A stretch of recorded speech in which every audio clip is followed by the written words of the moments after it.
morning, Brew with Friends. We got Loretta Holland, the author of the new It Is the Space Bucket List. This is really awesome. And this is, we often forget in New Mexico that space is part of our history. We have the longest continuous record of space exploration research of any state in the country. It's huge. Yeah. And people do forget this. Yeah. And we got to ask the secretary who was here earlier, we got to ask her how much of that is tourism related, you know, because I know there's the Goddard Space Center in Roswell, right? Right.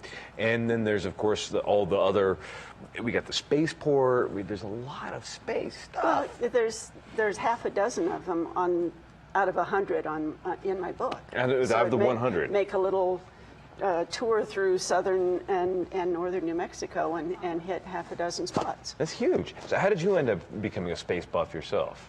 Oh, back in 1959, I was a pre-teenager, and I got hooked on when the Mercury 7 astronauts were introduced to the country. Lived through that Mercury, Gemini, and Apollo era. It was just fascinating. It was a great time to be alive. Right. And now with the resurgence or the big growth of the commercial space industry, it's rekindling a lot of that excitement. Absolutely. Well, the all the stuff that SpaceX is doing is really interesting, and they're launching some of their rockets down at the spaceport in southern New Mexico. Well, they signed a 3-year contract to do testing there. Yeah. Yeah. And then what do you? I mean, you must be really. Are you one of the people that signed up and paid the $200,000 to I didn't have fly? $200,000. Sell a couple million of your books, and then you sign up yourself to go out and buy copies for all your friends. Right, and then we can put you on a Virgin Galactic rocket. Yeah, sure. That'd be fun. That'd be fun. So, tell me a little bit more about this book, Loretta.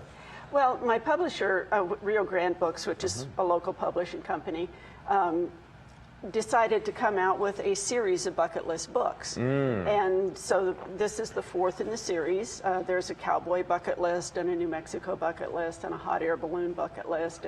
And mine is the 4th one. And I had written 2 books about space exploration and space history in particular. Fiction books or nonfiction books? Nonfiction. Space history, one about New Mexico's contributions to space travel, and one that's excerpts from oral histories of people involved from 1945 through the space shuttle era. So it was a natural for me to write about space. Very cool. And so how did you pick your 100?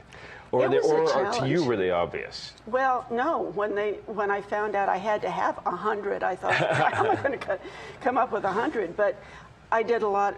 Some of it was things I was familiar with, obviously, but I did a lot of just searching on the internet and brainstorming. I wanted to involve all 5 senses, for example. So I had to look for things that involved hearing or taste or whatever, and just. I learned about a lot of opportunities that never would have occurred to me if I hadn't been researching this book. That's cool. Very cool. Yeah. So which one do you think is one of your favorites? Well, one of my favorites is Owning a Piece of the Extraterrestrial Universe. Can you read us that passage here? Buy a meteorite. Meteorites for sale. And by the way, almost all of these have websites associated with them, so you can follow up on these ideas. So you're not left in the dark after you read about the bucket. You know how to do it. Meteorites for Sale offers stone, iron, and stony iron meteorites, along with tektites, impactites, and moldavites. Look them up. If you really want to rock, buy a meteorite that came from the moon or Mars. Meteorite prices start at $10 and go sky high. Moon and Martian meteorites start at $40 to $50, but quantities are limited. And then there's a website address. Very cool. Well, of course, quantities are limited. And there's photos with each one, Can you go on eBay and buy a moon rock, or do you have to? I don't know if they're available on eBay, but there are websites where you can buy them. Wow. How do you certify that? I don't know how they do it, but they claim they do. So, and of course, there are places where you can buy a piece of property on the moon or Mars or Uranus. I've read about that. And you know, they give you a certificate for whatever that's worth. Right, absolutely. I should buy like an acre on Mars. Well, you can buy a square mile on Uranus. Oh, wow. I don't know how I would ever get there, but it'd be great fun. It'd be great fun, though. Yeah. So when it comes to space and how many of these things have you actually done? I have done 54 so far of 54. The 100. Do you own a meteorite?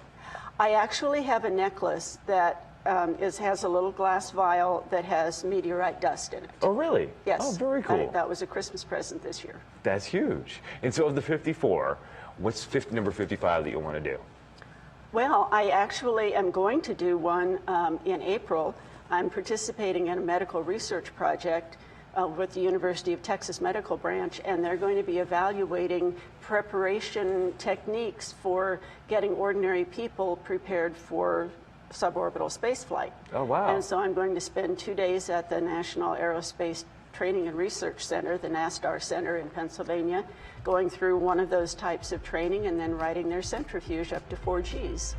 That sounds like totally a lot of fun. I am really stoked. Okay, you do that. Will you come back, take a bunch of photos, and come back and tell us all about it? Yeah, absolutely. I would love that. That'd be great fun. We'll be back in a couple of seconds in Morning Brew with Fritz.